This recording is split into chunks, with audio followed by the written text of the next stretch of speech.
What's up, real MVPs? Ricky Widmer here, and welcome into another edition of MVP Sports Live right here. You might be watching us on our Twitch page, you might be watching us on our YouTube page, or if you're watching us on Twitch, you're like, well, guys, you're a little bit earlier than usual.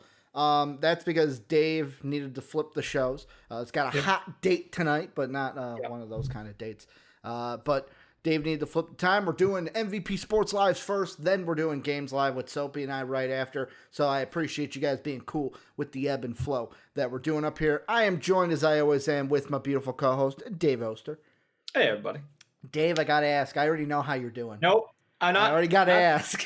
Positive, Ricky. Dave, and starting off this show as of 4:48 p.m. Central Time. We are all positive now, Even Ricky. if you got to lie, how you doing today? The work day is over. I'm just putting it all behind me. It's not happening right now. I'm being positive for this show. I hope so, because there is a lot of NBA on the show today, sprinkled in with a little football that... I will try not to be me. Okay. I try not to be you. Sprinkle a little football from the Pat McAfee show. There was a little interesting Andrew Luck thing that came out. But you saw at the end the whole, I was hacked, and then... Yeah, I was hacked. But hey, the greater question of would he ever come back? That's kind of interesting. Andrew Luck, could he? But yeah, we're talking mostly NBA today. Before we get into everything, though, quick housekeeping for you. If you're not in the greatest community in the universe, that is the MVP Discord, you can luckily join it for free. That link is down below in the description, or you can hit !Discord into your Twitch chat. It'll give you the link. Boom. Easy peasy lemon squeezy. You are now a part of the greatest community in the universe.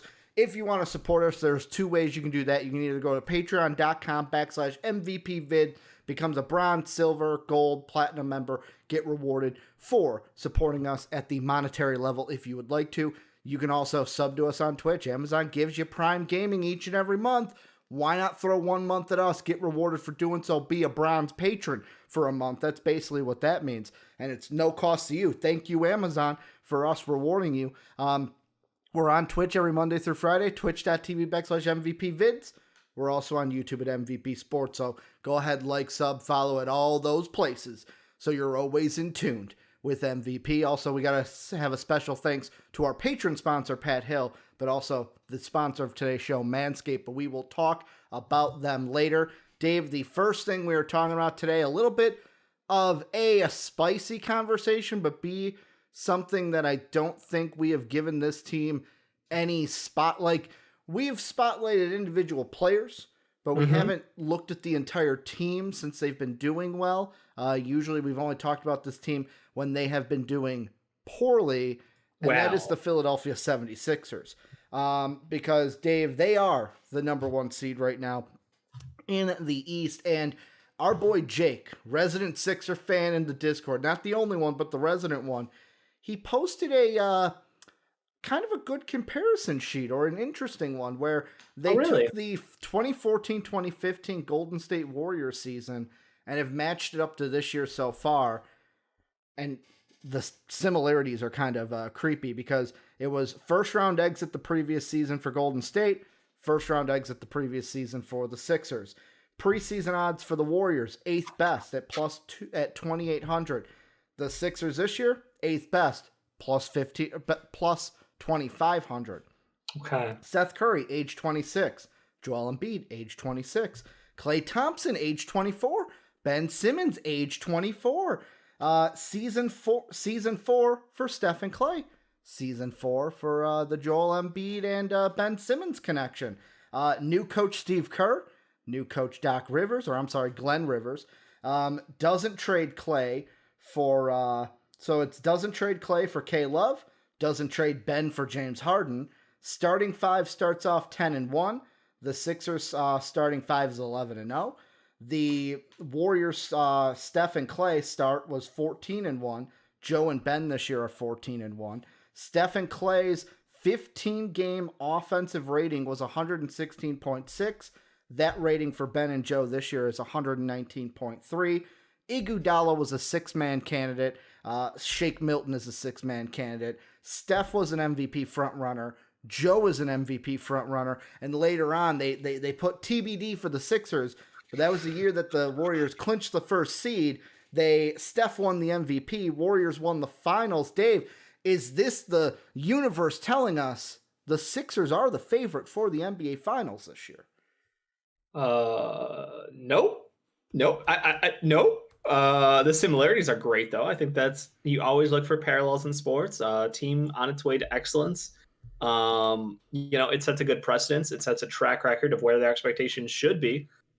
But at the same time, these are two teams that were built very differently. Very different pieces on both teams. The coaches are very different.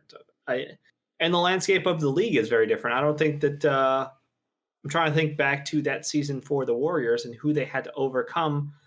But I'm fairly sure there wasn't a team with Kyrie, Harden, and Kevin Durant equivalents at the time just packed together on a team against them. So that one will be a bit of a twist. I think I love where it's going. I love the confidence to compare yourselves to the start of a dynasty. But you do have to ask yourself what else is going on in the league. So looking at that year, let me see if I can pull up the Wikipedia page does not have a bracket. Really? Basically, I thought they always did. I thought they always did too, but I can't find it.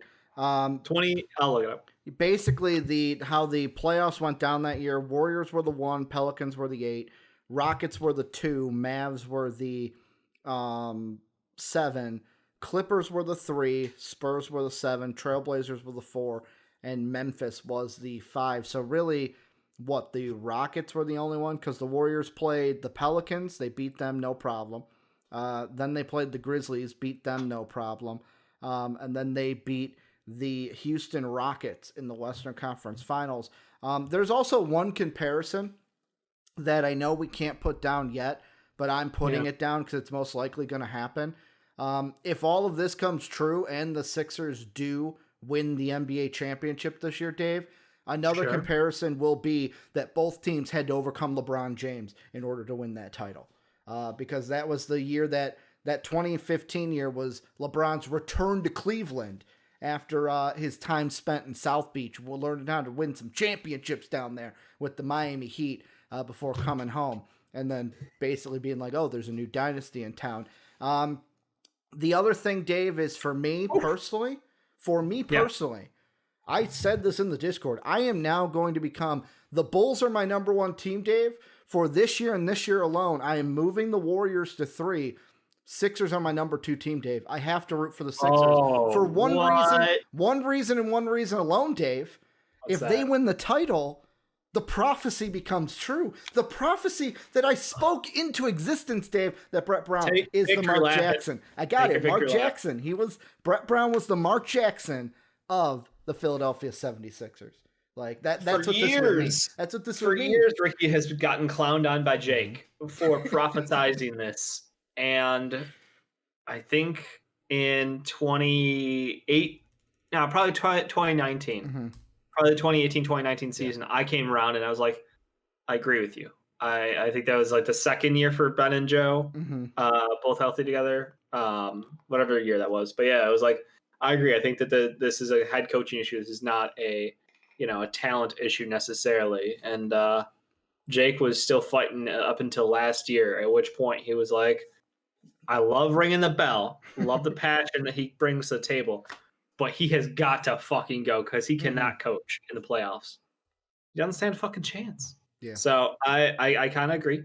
I love the similarities. I love the victory lap, Ricky, but I think we're getting a little ahead of ourselves. A lot ahead of ourselves. Let's be honest. A lot ahead of ourselves. We are a quarter of the way in the season, a third of the way in the season, somewhere in between there. I don't remember the game count anymore. But it's getting juicy. Yeah. I think the fact that they're winning on defense and with what seems like a sustainable offense really looks nice out there. They're getting shooting out of guys who they need it. Seth Curry has been best Curry for a while.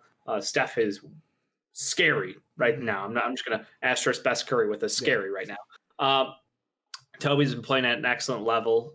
Maxi's had flashes. So they're getting it from multiple guys on their team. Furkan's back. So I really like the depth and the shooting they've assembled. They finally fixed that roster. And the fact that Ben Simmons can't shoot, won't shoot is just a limited player. I mean, Mhm. he's limited to being a fucking top 20 player in the league, but like he's still limited because he won't shoot. So I think Doc has done so much for their guard play with Shake Milton off the bench, Seth Curry on the curls, like getting these guys ISOs, getting these guys pick and rolls.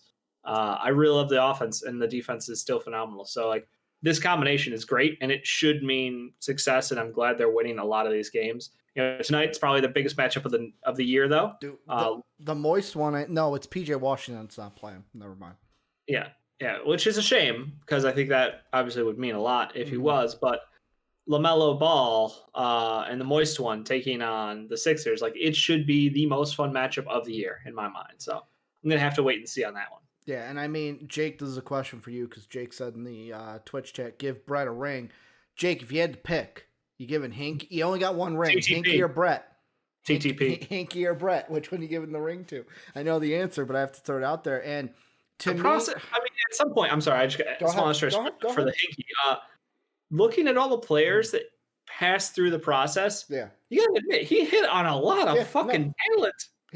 It wasn't like hits right away. It was hits on like, that guy's a good role player. That guy's still in the league. That guy's still in the league. That guy's still in the league. That guy's still. It's like it's a lot of that. Yeah, and it's just credit to him. Which, I mean, that's one of the big things is fucking hitting on draft day. That's like, I'm gonna bring the NFL in where everyone makes a joke with the Matthew Stafford trade. It's like, oh great, the Lions got so many fucking picks. Well, it doesn't matter. They're gonna fuck up those picks anyways.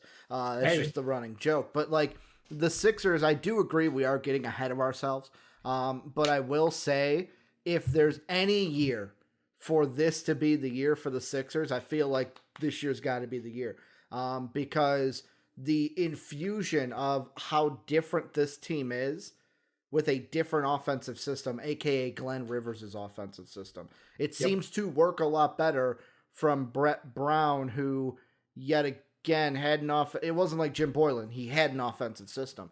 But it's just they look, just the eye test, they look a lot better out there playing basketball. And it's nice to actually, I don't know if it's nice, to see the Sixers winning. But for me, the question comes, yes, this is a team that'll be good. I don't think they get bounced in the first round, aka if they're playing, like right now, it's going to be like Cleveland. It's basically Cleveland or Charlotte, maybe Toronto or Chicago that they're playing in the first round. Those are the four around there. I don't think they have any problems with any of those teams. My question comes in the second round, because in the second round, they're probably going to be playing either one of three teams in my mind. The Milwaukee Bucks and the Celtics are the favorites to be their next opponent. Or if the Indiana Pacers go on a tear and they get the 4th seed, and like the Celtics or the Bucks get dropped to the 5th seed, that changes things up to where then the Pacers would be their opponent. To me, I kind of lean towards, I feel like out of those three teams, correct me if I'm wrong or what you're thinking, there's a part of me that feels like the Boston Celtics might be the best matchup if the Sixers want to get into the second round. Because there's a part of me for history. There's a part of me that goes Bucks because they're going to choke it away. But they do have Giannis. But like the big thing that that Boston doesn't have is both the Bucks and the Pacers do is a big, Dave. I don't know what you're thinking with that. Which of those three? I want Boston purely for the series, purely for the drama, purely for the history of it. These two teams, these historical teams, have a fucking fire matchup every year. I love watching it. I think everybody is incredibly invested in it because it's the young faces of the league. We have Jason Tatum and Jaylen Brown on one side. Literally two of the best wing talents under the age of 25 that, you know, we've ever seen on the same team. It's like little Kawhi, little Paul George of the East. It's insane how good these guys are. They've outperformed, you know, a lot of expectations. So I think a young team led by them, unfortunately, they do have to carry that bum ass Kemba Walker with them. So that might be the downfall at the end. But on the other side, you got Joe and Ben, incredibly likable with Joel Embiid, incredibly hateable, and Ben Simmons. You got a little fire and ice thing going over there. So again, I think from an NBA standpoint, from a TV standpoint, from a drama standpoint, from the history, everything points to, I want that series where I get it. I don't care if it's first round or second round, but I do want that series to happen so badly in this playoffs because I think this is the best iteration of the 76ers. And this is potentially the best iteration of the Celtics. I still think they're a move away, but they have the room to make a move happen. Yeah, and like that's the thing for me is I know Jake says I'm not invested because we just lose every time. I get it. Sixer fans are probably thinking that right now. Like, no. Don't want to meet the Celtics because of the past. But that's the thing. That is going to make the story so much better. You're already making all these parallel Sixer fans. Why not add that to the pot that we overcame our demons en route to winning that finals? We did watch a certain documentary that was 10 parts, 8 parts, whatever it was. 10 parts. 10 parts. 10 parts, yeah, I thought so. About a man who had overcome the strength in his conference. He had to continue to build his game to get better, to overcome, incredibly tough and durable teams who played a little dirty back then, let's be honest. So I think this would be a similar coming of age kind of a story. And, obviously you guys aren't going to be fucking the Bulls of the 90s, but like it builds a path for you to continually get better and benchmark yourselves against the top teams in the East. I think that's kind of awesome. And like for me, like Jake says, the team that he fears the most out of those three is the Pacers. Yeah, I kind of agree. And I know some people may say, well, what? Like the Bucks have Giannis. How can you not fear them? I don't fear them because they choke. They choke every time. They lost to the Hornets. They lost to the Hornets. Hornets low-key playoff team in my mind right now. They're Hornets are the 8th seed right now, Dave. Pulling it strong. I don't know. Maybe the 76ers don't want to see the swarm, the sting attack. We're going to find out tonight. We're going to find out tonight. This could be our 1-8 matchup. This could be. But the Pacers, to me, are the team that I don't want to see in the second. Like, I don't want to see the Pacers unless the Pacers Denver Nuggets it and go on a run to the Eastern Conference Finals. I almost said Western Conference because of the Nuggets, but Eastern Conference Finals because, like, they've got two bigs. They've got Turner and Sabonis. They got Brogdon, who's balling out this year. Like, that is a matchup I do not want to see if I'm Philly, just because of that. How good Sabonis is, how good Brogdon's been this year, the president, and the fact that they have two bigs down there to Boston's 0 bigs. Yeah, I mean, Jazz East is a fucking terrifying team. Like, they really are. And I will continue to call them Jazz East, and obviously it would be Pacers West to keep it even there. Nice. Both these teams just have evolved the way they play the game on the right level ahead of everybody else. They've got a big who can move the ball, does everything, and then they've got just shooters on the outside. The one thing I do kind of feel bad about is obviously we're not able to see Karis LeVert out there. I feel dumb for asking this, but like he's not playing this year, or is there a timetable for him? Like obviously very scary discovery, and he did have surgery, but all I've heard and seen from Shams is no timetable. It was basically they found the mass on his kidney. Surgery was scheduled to have it removed. Like I don't think he's playing this year. Okay, yeah, I didn't think so. Like, if he comes back in like a playoff, I'm not expecting it. I'm expecting done for the whole year. Yeah, I mean it is a bummer. He did have successful. That's why I thought so. I remember seeing that surgery did happen. So again, that was one of the weirdest side effects of a trade. Potentially saving someone's life. It's kind of awesome. But I do think this team is maybe that one piece away from being really interesting.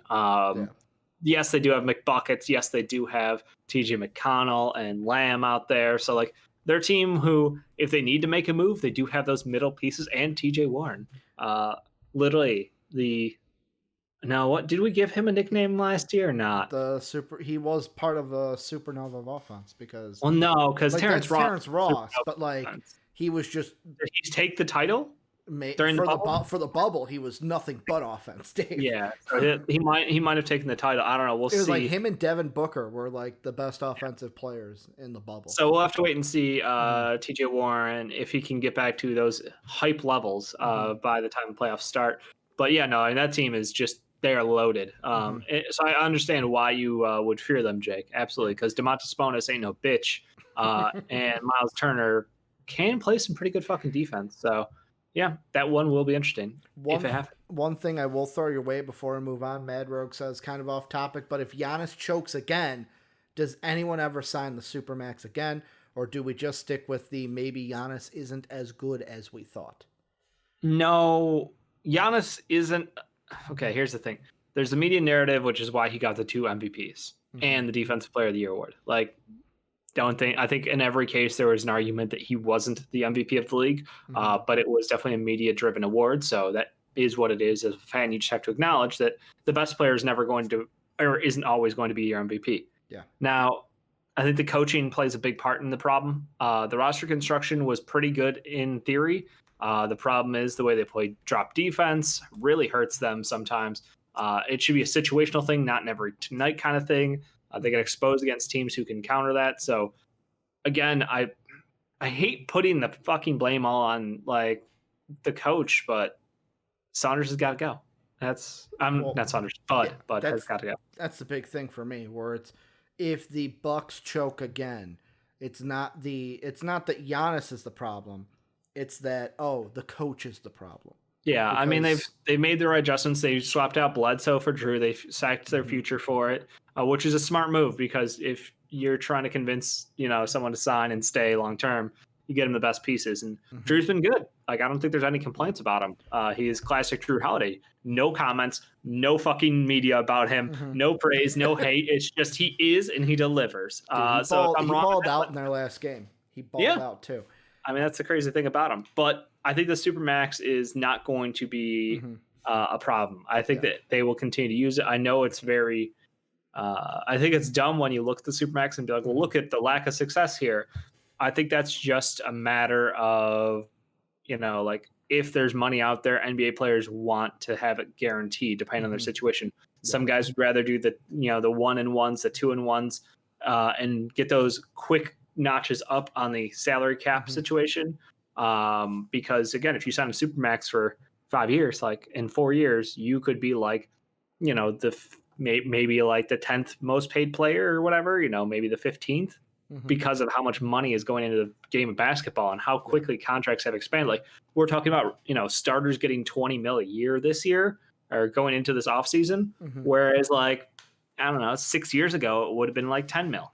So I think that a lot of people have to understand that like contracts fuck around a lot with that, but the Supermax itself is a failure of trying to keep people home because let's be honest, players go where the fuck they want. The Supermax isn't helping with that. No, so the Supermax doesn't even hasn't achieved its goal, but I don't think it's a failure as far as the players are concerned. It's just like I loved in the Gridiron Heights episode that Bleacher Report came out with the Deshaun Watson, where they went to the Hardwood Hills, and the first thing fucking Deshaun says is, "What?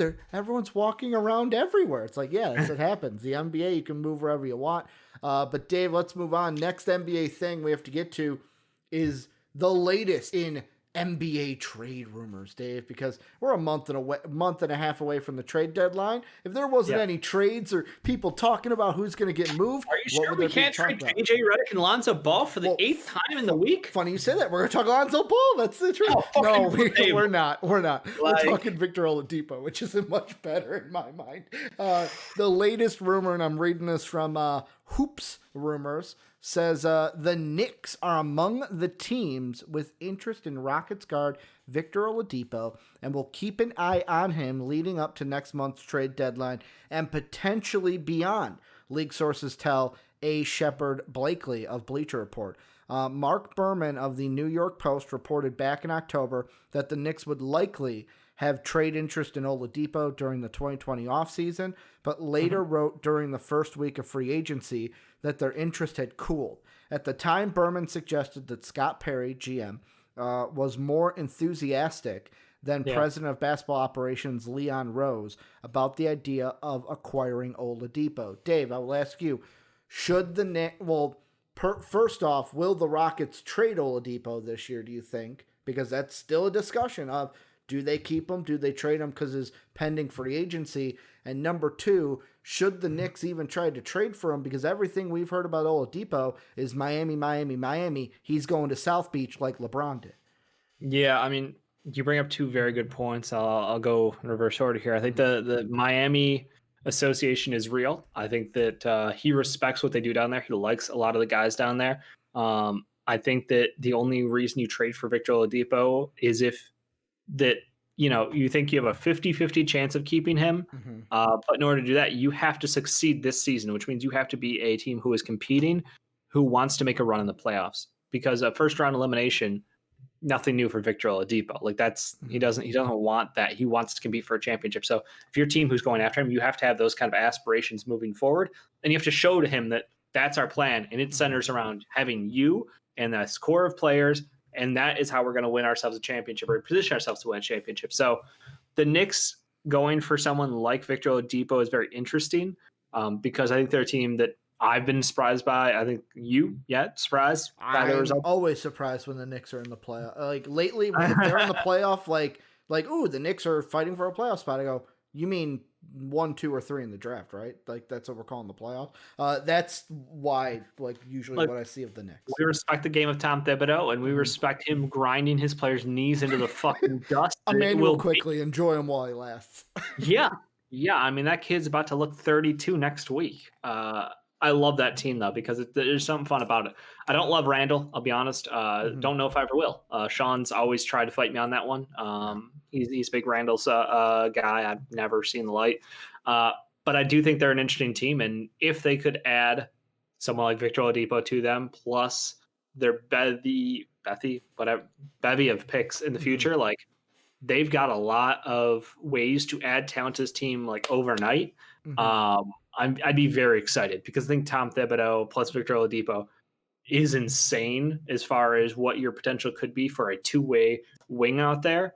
I really like that idea. But again, like I said, you have to have at least the hope of the re-sign has potential. You can't just trade for him, use him for half a season and like, hey, deuces. Like that would be a waste because I think it will take a pick to get him.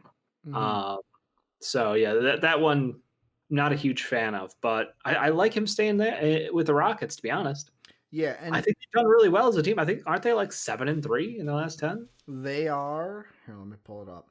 They've been playing well. John Wells back, Vic back. Like Boogie had a couple great games in that stretch. A couple not great games. And the thing that I like him on the fucking Rockets, even though it's just this year, and like I said, I think he's going to Miami. Like that's why if I'm a team, I wouldn't trade for him. I wouldn't put my my hopes in him staying because NBA players at the end of the day will go where they want to go. But like at least this season for the Rockets, like today, it was like, oh, they're going up against who are they playing tonight? Oklahoma City. And I was like, you know what? They should beat Oklahoma City. But then I was like, oh, John Wall's not playing. I'm like, okay, but yet again, Christian Wood's gonna be out there. You got Vic out there. Like even if Wall has to rest, you've still got like that scoring guard out there where you're not losing. I do want to throw some respect. I don't know if you've watched Jay Sean Tate play, but I have low-key one of the funnest kids in the league right now. Yeah, just shout out for Houston people. When you watch him, he's 110% effort. Fucking love it. Yeah, don't have to do even watch, bro. I'll admit, have not watched Jay Sean Tate so far. That's fine. That's fine. But that game should be interesting tonight, only because John Wall's out, but Shea's also out. So the Rockets should win big. With Shea Gilgeous not playing. Yeah, I'm hoping Christian Wood lays down the wood. But they are, Dave, in their last. Actually, they're on a 1, 2, 3, 4, 5, 6-game win streak. 6-game win streak, 7-3 in their last 10. So you were right. Yeah, they're one of the hottest teams right now. And again, they've got incredible position defense. They play really well. And Christian Wood and Boogie are just, they can't play at the same time really effectively. But they both can get theirs. And it's really fucking nice. Like, I think Christian Wood, I don't know the whole like most improved player competition with him like having the end of last season, but his average technically is so low. Yeah. He might be the most improved player this year. He's just fucking great. Like honestly, once you put John Wall back on the court, John Wall plus Christian Wood equals very good Christian Wood. Without Wall out there, obviously he's not been as good. Still a pretty good player, but there's a noticeable difference by adding an elite point guard like John Wall to his game. Quick question before I hit you with this trade. Sure. How many picks do you think would be involved if the Knicks were going to land Oladipo?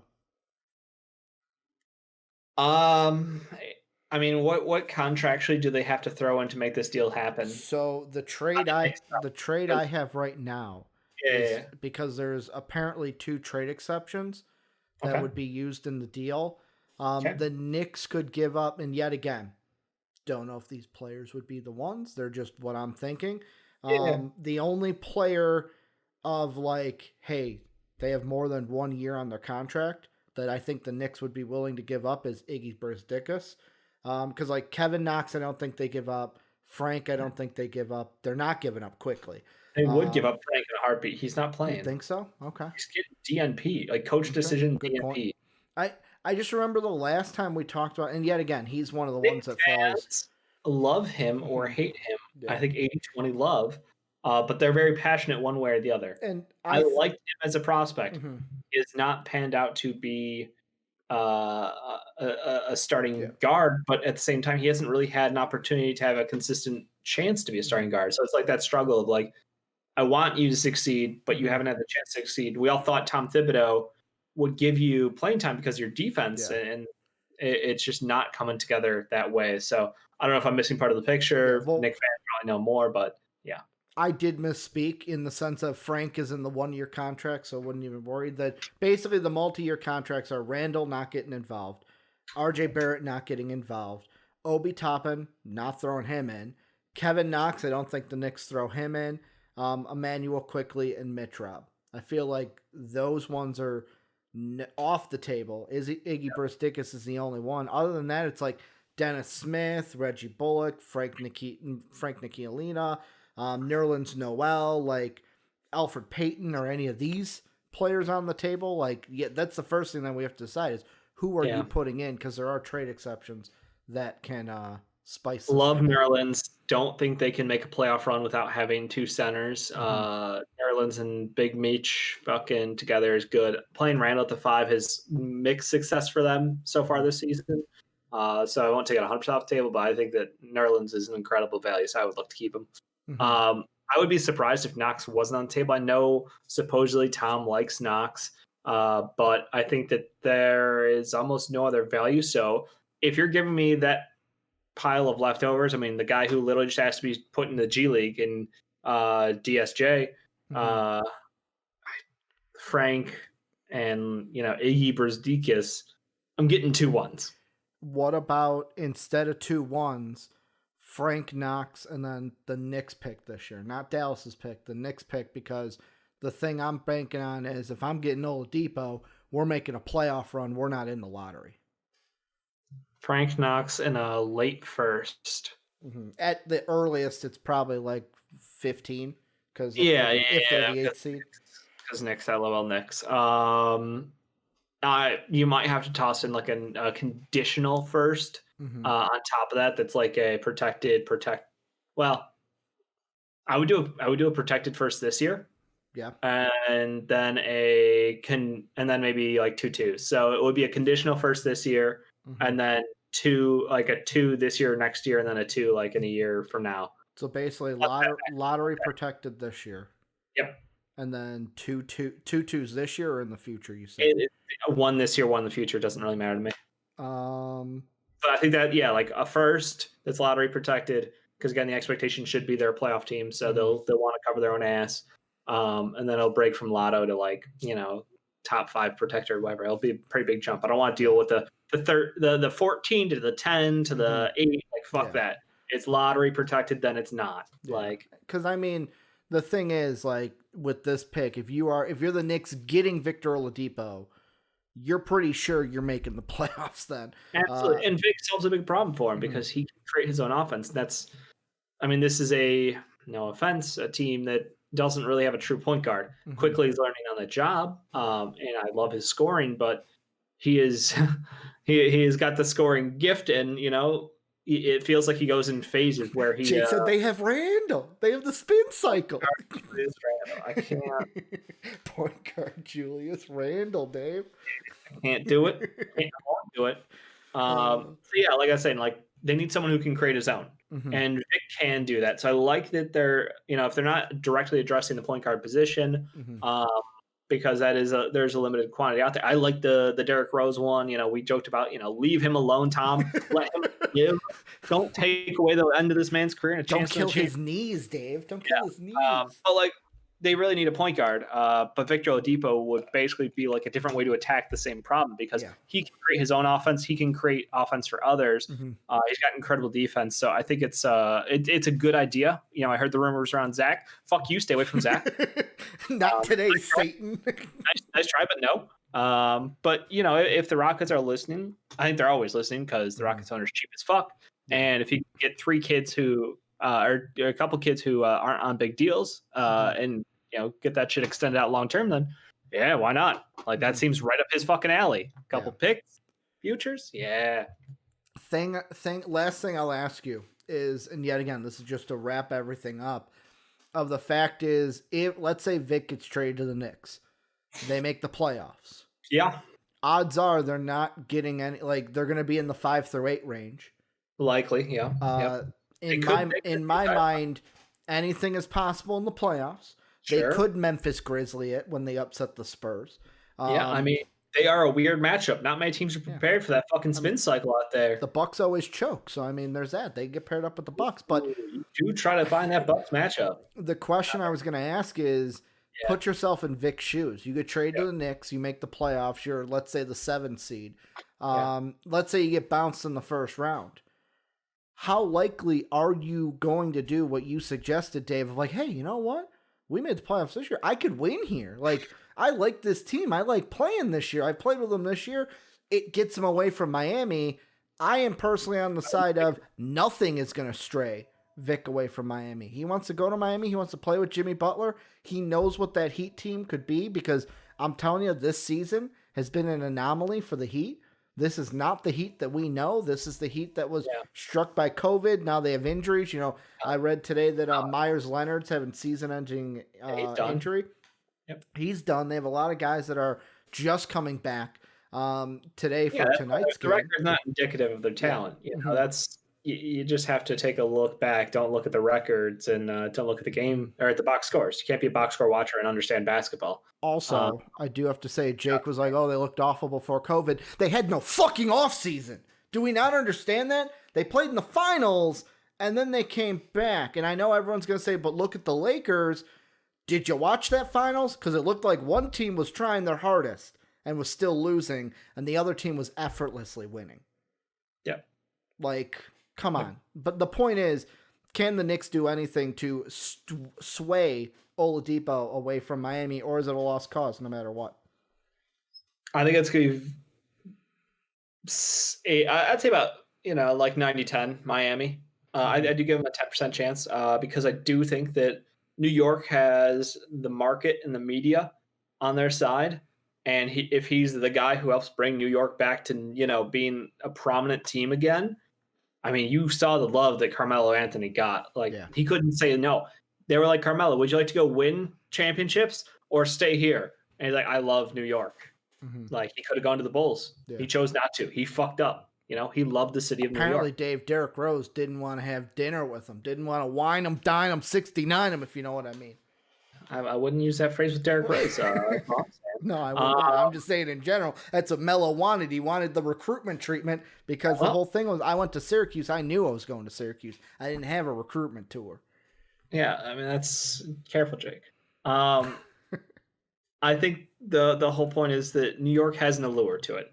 The media, the market, the opportunities are not replicatable in Miami. Mm-hmm. Miami's big, but it's not New York, LA big. And that's, at the end of the day, like, if Vic is the entrepreneur who he is, he's launching his own brand. He's doing all these things outside of the game of basketball, which I applaud him for because he's a modern businessman who has an incredible voice and can dance, which also just kind of fucking cool to just have that card up your fucking sleeve. Wish I could fucking dance, Dave. I'm like a lane out there. So I'm an all-star caliber guard in the NBA. Mm-hmm. I'm one of the best players. I just so happen to be able to dance and sing at like a world-class level. And, I'm just starting my own business, doing my shit thing, whatever, Mm-hmm. Like, he's a great fucking guy. I love him. I think that would be the big thing is if he could make that his marketing home, set up the future, and help bring the Knicks to a sustained level of success, even if it doesn't mean a championship right away. You've got RJ Barrett, you got Mitch, you think you've got picks, or you can move those picks to add yet another talented, established player to that roster. So, like, I think that would be I think maybe more than 10% actually. But Okay. again, Miami does have the allure. Like Yeah. he's got the reputation. He loves Butler, loves what they're doing, loves the all effort all the time. So Tom Thibodeau though, he ain't gonna fucking slack. No, Not he let the ain't. slackers up there in New York. Like He there's ain't. not a chance. But like, I'm gonna say what you always say, Dave, to kind of end this. Yep. Thanos Riley down there just has to show him the Infinity Gauntlet and say, "Boom! Look at these rings. Look at these rings. We can get them. You're the missing piece, kid. You're the missing piece."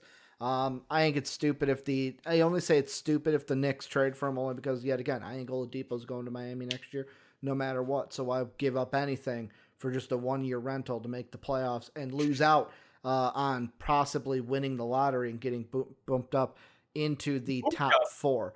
Booped up into the top 4. But Dave, before we go on into our next topic, a little NBA discussion, NBA draft discussion, I should say, let's do a segment we love to do. The dampest of dudes, the soggiest of shooters, the moistest of men, and sometimes the mistiest of misses. These are our wet boys. These are our players of the game from the day prior. How it works is Dave gives a wet boy, I give a wet boy, and also the patrons at patreon.com/MVPvids get to vote. Silver, gold, and platinum members get to vote each and every day on their wet boy. We have 3 great wet boys from the NBA today. Dave, I will let you start as I always do. Who's your wet boy on this 3rd day of February 2021? Hey, you nailed it. My wet boy today. Said 2020 there. Almost said 2020. We almost went back in time. Yeah, you do that like once a week. You catch yourself, you know. It's tough, man. 2021 numbers are hard, man. It doesn't roll. Yeah, I'm going with Kyrie Irving today. Like everybody wants to clown on this fucking kid for being Alfred out there. He basically is just the most effortless in the NBA. I don't know how. I don't know how you stop that. Like the only way it stops is if he stops, kind of a thing. Like I watched this a clip from the 4th quarter of that game last night, and Nick Batum got scored on, I think, on 9 straight possessions, and I felt bad because he was defending well. Yeah. It's not like he was being rolled over. Nick Batum, not exactly a bad defender here, one of the best wings out there in the NBA still, somehow magically recovered his career, steroids. But the thing I'm thinking is just like Kyrie Irving, literally at will, he is pulling up from the outside in transition. He's diving through the lane, does a reverse Euro step through in under. Like how talented is he? Very. Is he the best scorer on the team? Yes, I'll say it. Like I know that Kevin Durant's shooting, like true shooting is like 76% or something insane, 67 I think. But yeah, it's insane. Yeah. Kyrie Irving is just on a different level when he gets hot, and this team has the ability to have James Harden move the ball, be smart. I just don't know how you stop a team who can drop 140 any given night. Like, I get the critics about, playing defense. They'll play enough defense when it counts. That's all that they have to do. They don't have to try for 48 minutes. They'll play enough defense when it counts. But Dave, remember, we need to worry about the Nets, right? In fucking February. In February. No one gives a shit, people. This is the NBA. It is still a long season. And that's what people want to overreact. Yes, their defensive rating's bad. Yes, we know this. What happens when the playoffs come up? Well, James Harden has already been a good defender on this team, proven that. Kevin Durant, good defender. Kyrie Irving, when he tries, good defender. So I think they're going to be okay. But why waste the effort if you don't have to? Yeah. I don't.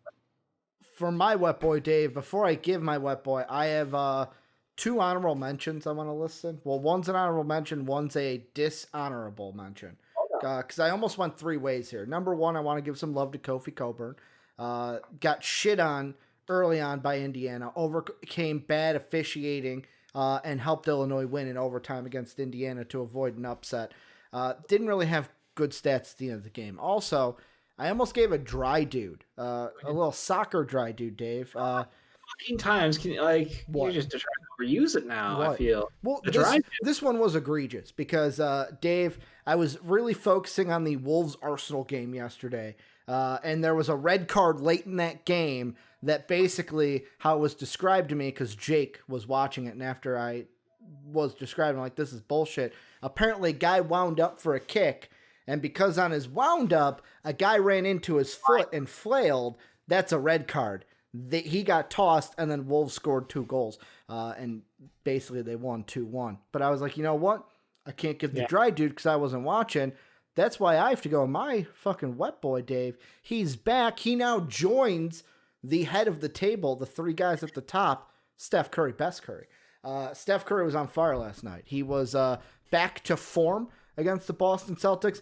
Dave, I know got the L, but hey, that was a good game. That was a good game. Warriors didn't lose. Celtics won that game. And Steph Curry was on fire. I know, Jake, I don't care that he lost. I will give a wet boy to a player even if he loses because it's a team sport, not an individual sport. Yeah, he was on fire. And now he joins Zach LaVine, Malcolm Brogdon, Joel Embiid as the head of the table. There are now 4 guys with now 3 wet boy honors so far this year for the NBA. It's going to be a tight race for wet boy of the year for 2021 in the NBA, Dave. I mean, I understand that. I don't have anything negative to say about Steph, really. I'm just going to show out, like, hey, you said NBA, a couple guys in college who aren't getting wet boys today, but could. I think that Mobley had a great game. Aaron Henry had a great game. And Ricky. What? Sharif Cooper hit a 3. He fucked. Is that where we're at? He's the Ben Simmons of basically the Ben Simmons of college. Just not hitting threes. Ricky, Bulls might draft him. Bulls might draft Sharif Cooper. You think so? He's going that high? Yeah. Okay. He's a top 10 pick. Okay.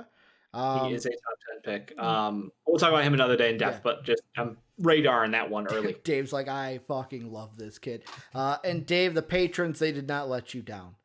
They went with dad mode. Fred VanVleet. Yes. Record-setting. Undrafted player scores 54 points. Beats out Moses Malone as the now highest scoring player in a game who was undrafted by 1 point. Moses had 53. Fred VanVleet had 54. Dave could not fucking miss from 3. You talk about Malik Monk, the 3 misses never happened. The 3 misses never happened. He was 11-11 from the field. I don't know what the card says. I love that that's becoming a thing now. I mean, Fred was great. And then obviously the clowning between the Kyle Lowry and him. Kyle Lowry's old ass out there. Like, triple-double, by the way. No disrespect to Kyle Lowry. But fun games on Twitter. That's all I'm saying. I love the love. Fred VanVleet up there. I think a lot of people who want to clown on them for the contract also eating shit right now, right? Well, I mean, this is a situation where he earned his money. He's played up, and he's been the best player on this Raptors team all season. Most consistent player. You wish it would have been fucking, a certain long boy taking the next step in C-Scam, but he's not. And instead, we're getting Dad VanVleet showing up, which I love, but again, I feel for the Raptors. Like, I want them to be a good team, but at the same time, like, I don't know how they make that transition, Yeah. From a good team to a great team, I should say. And like they are the enigma right now to me because it's like I want to say they should be a team that's like bet them, right? What? You gotta stay away from it in sports betting, right? Depends on the game. I bet with them yesterday, -5 against the Magic because I knew they were going to win that game. Didn't know fucking Fred VanVleet was going to go off. I probably should have probably bet the over on that. I would have hit on my player props because Cole Anthony fucked me last night, Dave. I was going to say, averaging and the Magic, dude. He was averaging 6 assists for his last 3 games, so I'm like, he's going to do it again. He didn't. That was just me. I mean, maybe Aaron Gordon not being out there. The Magic are literally the punching bag of the fucking NBA at this point because of injuries and everything else. By the way, I called it. Your fucking boy Mo played for like 3 minutes. Hey, at least he got time. That's so dumb. I know it's dumb, but at this point, I'm like, at least he got time. Everyone. At least time. I would have felt better if he got a DNP. Okay. Like, Dave's like, trade his ass. I just don't understand. I think it's the coaching. I don't know if it's the development. I don't know what's going on down there. Yeah. I love so much about that team. I feel so bad for them with the injuries. But Mo Bamba is insulted as fuck. Like, this man needs to be freed. I still think Aaron Gordon gets traded by the time he gets back from his injury, though. Okay. Dave, moving on. Last thing we're going to talk about today is a little NBA draft stuff. But before we get into that, before we get into Evan Mobley, let's talk about today's sponsor of the show, Manscaped. Support for MVP Sports Live is brought to you by Manscaped, has it been for the last few weeks, who's the best in men's below-the-waist grooming. Manscaped offers precision tools for your family jewels. Manscaped is trusted by over 2 million men worldwide. Join the movement for all your below-the-waist grooming needs. Dave, I say it a lot. I am one of those spokespersons I was not a part of the 2 million. The Lawnmower 3.0 changed my life, Dave. Changed my life. It opened my eyes. I have now gone into the Garden of Eden and basically trimmed all the hedges, Dave. That's what I did. I said, God, you got to... walking into Esterby's office, Dave, I said, don't worry. We're just trimming little hedges. It's okay. It's okay. The Garden of Eden will be fine, if you know what I mean. And I'm going to refuse to make a joke there about religion. And yeah, you too can also feel as great as I feel and as Dave feels and MVP feels by getting 20% off and free shipping by going to manscaped.com using the code MVP. That is 20% off and free shipping right now, manscaped.com. Use the code MVP. Your balls will thank you like there is no tomorrow, Dave. They will thank you like there is no tomorrow. Can I get a shout out to Twitch chat here? I had to write it in because I don't want to interrupt you during your whole spiel. But, we were talking Mo Bamba, and what does Mo do? He gets some hoes. So obviously, it does. Mo Bamba probably uses Manscaped to keep himself ready for said hose. You got to this thing. That's not necessarily at all. I just like doing it at this point. I know you do. It's got here's the thing. It's got a little flashlight. I never knew how hyped I would be for a fucking flashlight on a trimmer, Dave. Plus you could use it in the shower. Do you think Mo does that? After a game, he's hitting the shower, he's manscaping, getting ready for post. I have to imagine Mo's probably packing some damage down there. So packing some as a shirt. He probably needs that 90-minute battery, Ricky. Probably needs that 90-minute battery. You know what I mean? To get all of it, if you know what I mean. We didn't see him live. We saw Bol, and he's a fucking tall motherfucker. But basically, manscaped.com, 20% off and free shipping. Manscaped.com. Use the code MVP. But Dave, we are talking about Evan Mobley, and so the reason why I bring this up, this article was dropped in our Discord, I think a day or two ago. I know that it is a blog, Dave, that one of their writers lives in your head rent-free. That is KOC. I almost said AOC, but KOC. It was a beautifully written piece, I think. Not by KOC, but Jonathan Tjarks, if I'm saying that right.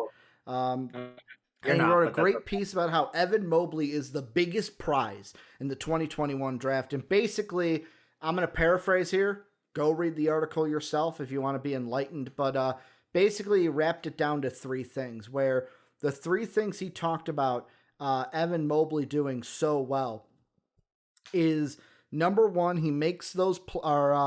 let's see. The first is his ability to create his own offense off the dribble. His second thing is that makes him special is his unusually strong feel for such a big player. The third thing is that he still dominates the game even though he isn't getting the ball. And really, he said the only thing that is his lack at this point is his strength. His lack of strength is basically his only hole right now. So, Dave, I was going to ask you just a simple question before we kind of break down Mobley a little bit. Do you think there could be some truth here that Evan Mobley could be the biggest prize of this draft class? Not number 1, not what we're asking here. Not the best prospect, just biggest prize. Take that as you may. How do I interpret that? Does that mean long term he's the best player? If we're looking back at this draft class in 20 years, is it man? I'll ask you, how would you interpret that? Because everyone interprets them themselves. How would you interpret biggest prize? Is it longevity, or is it he is the number 1 player in the class? I think he is a player with a skill set that is incredibly desired, because the only person we can really comp him to, or most people are comping him to, is Anthony Davis, who's one of the most dominant 2-way players in the NBA. Mm-hmm. So I think that is maybe where this conversation is leading to, because I think that personally I view the ball handling wing as the most important position with Cade Cunningham in this draft class. Yeah. Right there, boys. Right on the board. Cade Cunningham, number 1, can't miss. So that's why I'm I disagree out of the gates with this, but I think that if you're looking for someone who literally there's only one of this guy in the league, and he can dominate the game on both ends of the court. Offensively, he can do stuff for you. You can work with him in an incredible offenses, defenses, systems. It doesn't matter. He's just incredibly talented. So I think that the idea of having someone with his size, his athleticism, his ball handling skills like Mobley does have, there's a reason he's projected so highly. Because we are seeing that signs of that offensive game much earlier than we saw from Anthony Davis, who, the leaps and bounds his offense grew in the NBA. No one knew that was coming. We thought he'd be a pretty good offensive player when he had the start of the year Anthony Davis campaign where he's just dropping 50 and 20 for about a month straight. It's just the fuck are you supposed to do against that? Because he's also averaging 5 blocks a game and 2 steals. If we're talking about a unique, I don't want to use the fucking phrase unicorn because everybody uses unicorn, but that it's overused now, but basically anybody tall is a unicorn, which is dumb. But no, I think that's a genuinely what could you be at your best is Anthony Davis. And I guarantee you don't see Anthony Davis's in the draft every year. So I think that, the upside, the potential, the hype around him is legitimate. I think the interesting thing that I want to argue outside of the obvious out the gates argument of I still think it's Cade for this class, but that's the number one overall no-brainer for me. I think the way he stated in that you brought up the way he dominates the game. Was that the phrase you used? How he dominates the game without the ball in his hands. Off ball, basically. Is what I don't know. I feel like he's a quiet player. When you blink and somebody put up 14 points on you and it's just that's that to me is Evan Mobley. I watch his game and I've seen 3 full through and then highlights from every other game from him. I feel like I need to start saying this so people understand I'm not just the YouTube highlight guy. I'm sorry, the ESPN highlight guy. ESPN fucking highlight comment section, come at me, bro. And it's just he pops at moments, but at no time do I feel like the entire team he's against is trying to stop him or find a way to work around him. It just feels like it's part of their natural game, which I guess credit to his team. Credit to his team for making it so effortless on his end, but just doesn't feel like he's a dominant force out there. And I know with time will come size. He's still a very young kid, and every big will add on weight unless your name is Bull. So I don't really have concerns for him. He's at number 2 on just about everyone's fucking big board for a reason, but dominate is not the word I would use to describe him. Yeah. I'm not saying for me, I also think that it's not a dominating factor because the thing I was trying to think of, Dave, when I was coming into today is I was watching his highlights from this year. And yet again, these kids, it's I hate watching highlights. I hate watching highlights mid-season.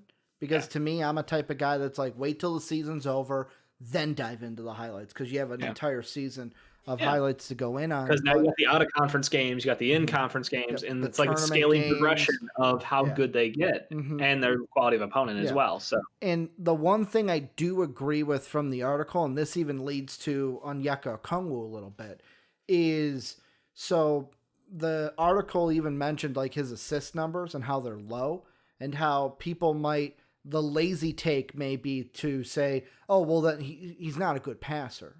He doesn't have assist numbers. It's no, he's a good assister. Dave, there have been, watching some of his film, there was one play. He got the ball on the left side, maybe 2 steps outside the paint.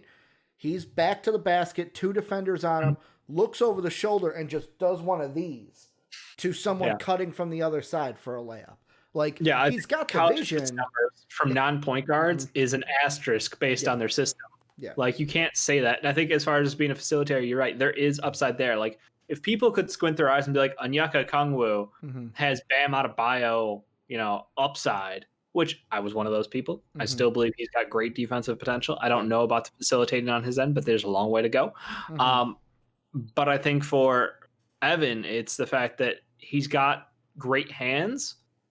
And that plays such a big role in the fact that his ability to work ball in hand is insane compared to the centers that everybody else has. it's a very unique thing. It's a niche factor to have soft hands, to have a great touch, and to be a ball handler with his size. So I'm with you. I love the idea, and I don't really think there's a weak spot necessarily there as far as being a facilitator, because that's not their offense.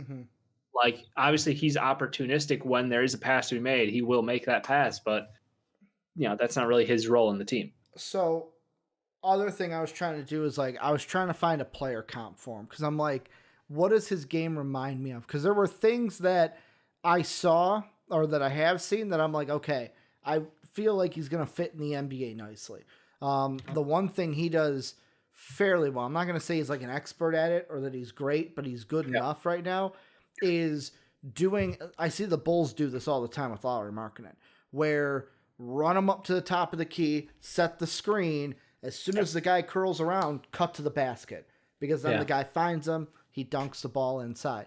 So like part of me goes, okay, like seeing him do that well, I'm like, he's going to fit in NBA systems. Plus, seeing, like I said, seeing the passes, I'm like, he's going to fit in a system somewhere. My question is, though, is he for sure a center? And yet again, that may be a stupid question, because like the first thought I had when you see his biggest hole is lack size, I immediately went to Joel Embiid. I'm like, not saying he's going to be Joel Embiid, but like Joel Embiid had the same things of like, he's got to bulk up. The transformation of a 19-year-old kid to being in a NBA staffed system. What's the facility, but like the medical team, what's their term? Because there's like nutritionists and strength coaches and all that staff there to support you and to build you into that freak of nature kind of monster athlete. So like that's the level of difference, In college, you're playing in and out, and it's just like, you lift enough, but when you hit the NBA, you get on those, like, here's your meal plan, plan, here's this, here's how we're going to target these, make you bigger, stronger, faster. Like, it's a different level. Yeah, and I mean, because I went through a couple of them. First with Joel Embiid, I'm like, oh, that's the first, because that's the starting point. And I go, first off, the game doesn't look, it's not a carbon copy. Then I'm like, I looked at the heights, and the heights are similar, but the size is like, Evan Mobley's 210 right now. I know Combine will get, if there is a Combine, we'll get an official height and stuff, but like, Joel Embiid coming out of college still had about 20 pounds on Evan Mobley right now. Like, yeah, he looked lanky, but he was no 210 guy, Joel Embiid. Then I went, was that measurement taken before or after his injury? Because he might, it slows down a little bit. Good point. I was just using the Bleacher. I was using the Bleacher Report draft profile. Then I looked at him like, okay, Nikola Jokic, because of the passing, and I'm like, kind of, but like he doesn't work around the post like Jokic does. And yet again, these aren't like I think they're going to be this player. I'm trying to find similarities in the game. Yeah. Then I even looked at Lauri Markkanen, and the thing is, like, that one was probably the closest question mark. But yet again, with the outside shooting, it's like, yes, Evan Mobley can shoot from three, but he's averaging about an attempt and a half a game, where Markkanen was shooting 4.5 to 5 a game. So like, obviously there's a disparity there. Plus you have different systems. The other one that I saw, I don't know if I, yet again, wasn't able to watch the film before the show for it, but I read on, where was it? Do I have it on my laptop or here? Basically, one of the draft profile sites said Chris Bosh from back in the day. Yeah, that is one that I've seen a ton of, and it's because he is a lanky 7-footer who can shoot, who has a touch, who can get his own shot, who can facilitate to an extent. Everything around that comp makes perfect sense to me. I get it. I don't disagree with it a bit. I think it's a pretty good comp right now. But again, it's like, which stage Bosh? Are we talking early career Raptors Bosh? Are we talking late career Miami Heat Bosh? That's a pretty wide variety. Or are we talking Bosh as a prospect coming out? Like here's the thing. Like, when people give player comps out, like, there's so many phases to a player's career that you can't just be like, oh, he's gonna be like that guy. Like, but which one? Like, that's my thing. So I do like the Bosh comp, but I think that's high praise. Like, I tossed out Anthony Davis because that's literally just the best like unicorn big that I could think of. But Bosh is a great comp. I think Bosh is was a better shooter. Again, stats will somewhere back me up, maybe not, who knows. But like, I mean, I like the idea. It's just, hey, he's big, he's got a handle, he knows how to move well, soft hands. Mhm. Everything about it lines up for immense success in the NBA. Like that's. Can I flip this question then, Ricky? Go ahead. Is there a way outside of an injury that this kid doesn't have a skill set to succeed? Is there a way he could bust out as a top 3 pick? I'd go with like 0.00001 bust factor, because you always got to put that one in there just in case. But I thought that, or I still believe that Anthony Edwards is like a 99.9999999% bust rate. Mobley's the opposite. Is he going to be the number 1 pick? No. But yet again, the more I watch him and the more I see, yet again, draft blog sites, even us, compared to actual NBA scouts, totally different. What fans are thinking is not usually what the scouts are thinking. Well, to be fair, I saw some asinine shit today out of ESPN. We're going to talk about this list another day. Okay. But they dropped their updated 100 prospects. Okay. They moved Springer back to like 39. What the fuck is that about? I mean, no. He's one of the youngest kids in college. It's not that I would put him that low. It's just I can see someone doing that, basing it, but just based off of, well, Tennessee's looked good and Tennessee's been inconsistent, so he's got to get knocked back. If I saw that, that's what I would assume you would be like, if you being the person that wrote the article. I don't have a hate boner for ESPN, but I think that is a poor take that will age poorly. So I think that, like you said, as far as players, they Chad Ford it and just switch it after 5 years. They go back and switch it. Twist. I had James Harden here. I didn't have him that low. People see prospects differently. Mm-hmm. You make a great point, Ricky, as far as talent scouts versus fans versus where we're at, which we're still fans. The Bulls last year. Everyone was like, Denny. AK's like, nope, Patrick Williams. And let's be honest. They're both good players. I'm not saying one's better than the other, but no, but I was laughing last night when I watched the game, Washington's game. Yeah. Literally the entire starting lineup is net negative plus minus, except for Denny. He's like a +4. It's like, how the fuck don't you guys understand that him being on the court is good for your whole team? Yeah. Why isn't he used more? Why isn't these things done? Don't know. But right now I think both teams are happy with their picks. Yeah, and I mean, for me, the more I'm kind of watching the different mocks, and yet again, we're going to do ours after the G League starts up their bubble, so we can see Kuminga and Green and players like that play. The thing I'm starting to believe is I think Evan Mobley will be the number 2 pick. It'll be locked in, Cade 1, Mobley 2. Dave will have 2 names on his board that he will put his fist through the wall. Yeah, a little later there, Dave. My hand still hurts. I know. I do it so dramatically the first time, and I just regret it later. That's all it is. Jake, when you did it the first time, was like, one of these days he's just gonna put the fist right through the wall. This is plaster. This is not drywall. I cannot put my hand through this wall. I will break my fist. Okay. This is thick shit. Yeah. But hey, if you did put your hand through it, what the fuck would that mean? Even Dave's Hulk then at that Dave's point. Hulk.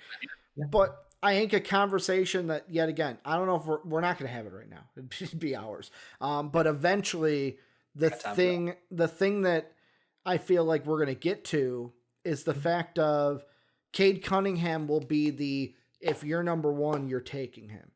I agree. Mobley at 2 will become a conversation of which team needs the number 2 pick more to get Mobley. Because I feel like, yet again, any team that's there, but let's say the T-Wolves end up at 2. Take Mobley. That could be spicy. You take Mobley, and then what is Cat on the chopping block, basically? Sure. Yeah, you just play Cat like the 4 he always wants to be. Good point. Because I'm trying to think, if the Magic are 5, does that mean a Vuce deal gets done sooner? Because we've seen the rumors about Vuce or Aaron Gordon getting moved. Aaron Gordon will be at the end of the season, hopefully. The Pelicans, he could then be behind Steven Adams for a year and then overtake the starting job unless you think he's going to start right away.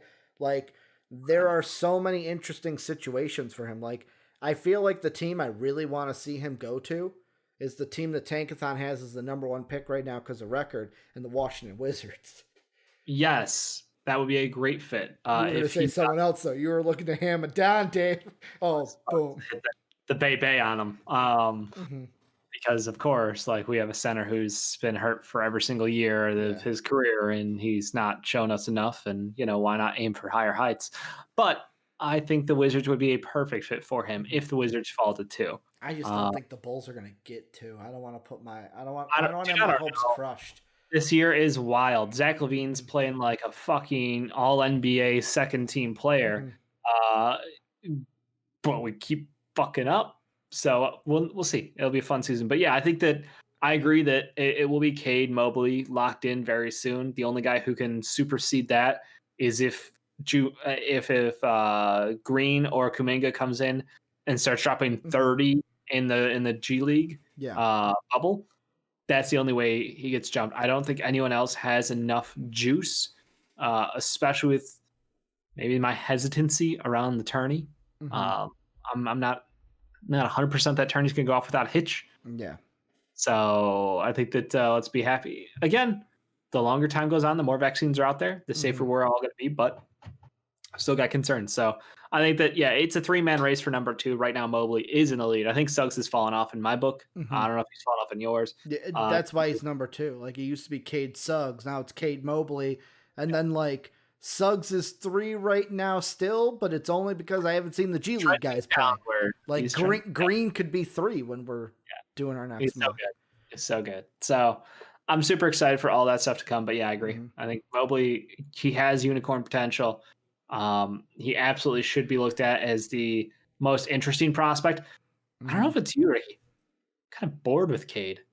I'm bored with excellence, It's the Zion factor, Dave. No, it's the Ben Simmons effect. Oh, okay. He's got no one to play with. He's just the best player. And there's no real argument. There's no real conversation. He shoots well. He defends well. He plays good offense, plays good defense. He rebounds well. He facilitates well. He's just a super well-rounded big or wing, I should say. And I feel like there's almost nothing like you can gush about him, but there's nowhere to really just be like, oh, no, he's got to work on this, otherwise he won't be the number 1. No, he's just fucking best. So, can I ask one last maybe question? Highest floor. I think maybe Cade's got a higher floor, but maybe Mobley has a higher ceiling. Yes. Is that fair to ask? I would say that in a heartbeat. Even though I don't think Cade's ceiling is like. I don't think it's low. I don't think it's low, but compared to the 2, I think that Mobley is a higher one. Here's something that I'm thinking of, and Tankathon won't fucking give it to me. I just want them to give it to me, and they won't. What if? Because right now, Bulls got the number 1 pick there. Nice. Right now, the Knicks are 7 and 8 because of the Mavs picks. Could you imagine if they got 1-2? What if the ping pong balls fell? And yet again, it's rigged, so it won't happen. But if the Knicks were number 1, number 2, and got Cade and Mobley. They're literally the guys who started the idea that the NBA draft was rigged, right? The frozen envelope? Yeah. Yep. Yeah. For Just Patrick Ewing. I don't think they should throw a parade if they get 1-2 in the draft. Does that then prove that the NBA draft lottery is rigged if the Knicks get 1 and 2? I don't know what more people need to see. It's not every year, but you have to admit some years is awfully fucking fishy. Pelicans, the Cavs, post LeBron leaving. The Bulls. The Bulls beating the Reach on the hometown hero. There's storylines left and right, but yeah, I agree. I mean, or do they say, "Fuck it, the Thunder, Sam Presti, we're gonna give you a present to help. We won't give you Cade, all-star or superstar after superstar. We won't give you Cade, but we'll give you Evan Mobley." Because I mean, they got Shea, but yet again, Shea and Cade could work. Yeah, he's a plug-and-play fucking star. Yeah. Doesn't matter what team he goes to. That's why. Can you imagine him and Zach LaVine, Dave? Works. Like, let's just start. Like, you can literally roll the dice of teams. Like, oh, that works. Roll the dice. Oh, that works. Yep, that works. Like, it's impressive how good he's going to be. Dave, how good he is already. Very last thing I'm going to throw your way. This is going to be a throwaway thing. We're not going to really get into it.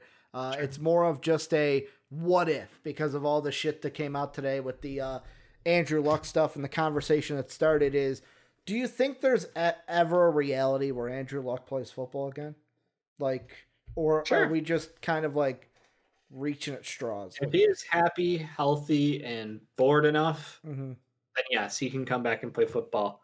again, Andrew Luck, I hate to Game of Thrones it, the prince who was promised, he's the guy that we all were foretold would be the next John Elway, the next great legend, and he literally following the steps of Peyton Manning. There's nothing wrong with any part of his game. It was his health. So if he's at a point where he feels healthy after his time off, and he wants to go ahead and stretch things out a little bit, bring the ball back a little bit, and see how far he can sling it. Still, I don't think anybody's saying no. I think it's just up to him. I think it's 100% up to him. And here's the problem. He seems like someone who, A, he doesn't need the money. Yeah.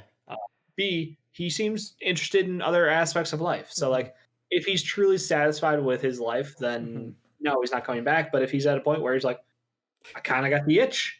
And we've seen how football players get the itch, Ricky. Yeah. Well, it's not the strip club one, the itch to play the game again. It's funny that you bring up the itch, because the reason why I put this on the rundown sheet was because I watched the Pat McAfee show and they talked about it. And two of the things I loved from it was, one, where Pat McAfee made the joke of, like, I think Andrew Luck's kid is Lucy, where it's like, oh, Lucy just said her first word.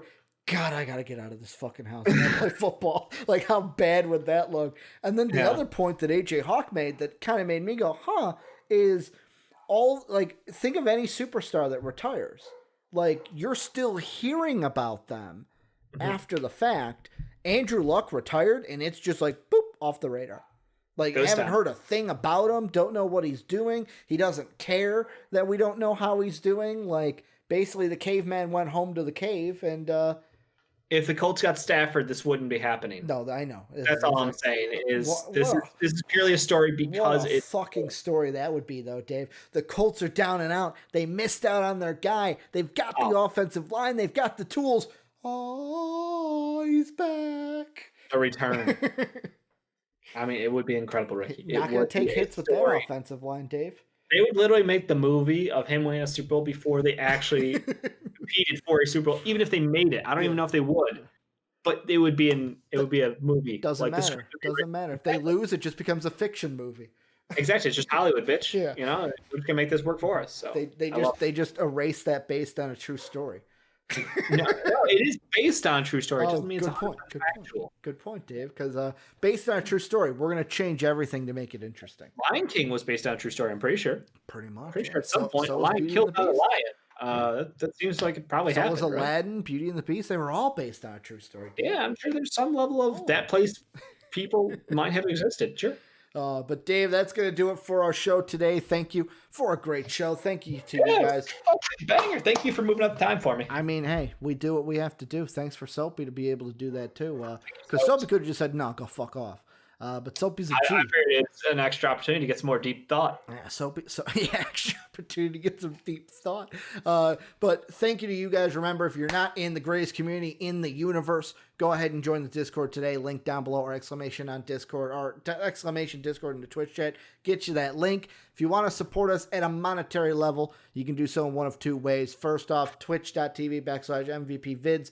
Throw us a sub there. You get rewarded like a bronze patron. You can also go to patreon.com/MVPvids and support us bronze, silver, gold, platinum level. We love all of our patrons. Also, thank you to our Patreon sponsor, Pat Hill. We're on Twitch every Monday through Friday, twitch.tv/MVPvids. We are on YouTube at MVP Sports. Also, special thank you to today's sponsor, Manscaped. Remember, 20% off and free shipping. Manscaped.com using the code MVP can get you that. So go ahead. Your balls will thank you. Dave and I will be back tomorrow. For those of you watching us on Twitch, Games Live is coming up next. We're diving into part 3 of our video game movie hype. So that should be great. It has been a banger so far, Ricky. Credit to you and so. Thank you. It's fun to watch and listen. It's been great conversation. That's all I can ask for. That's the best podcast. But Dave and I will definitely be back tomorrow. You guys keep on keeping on, and as always, have a good day, everybody. WPN.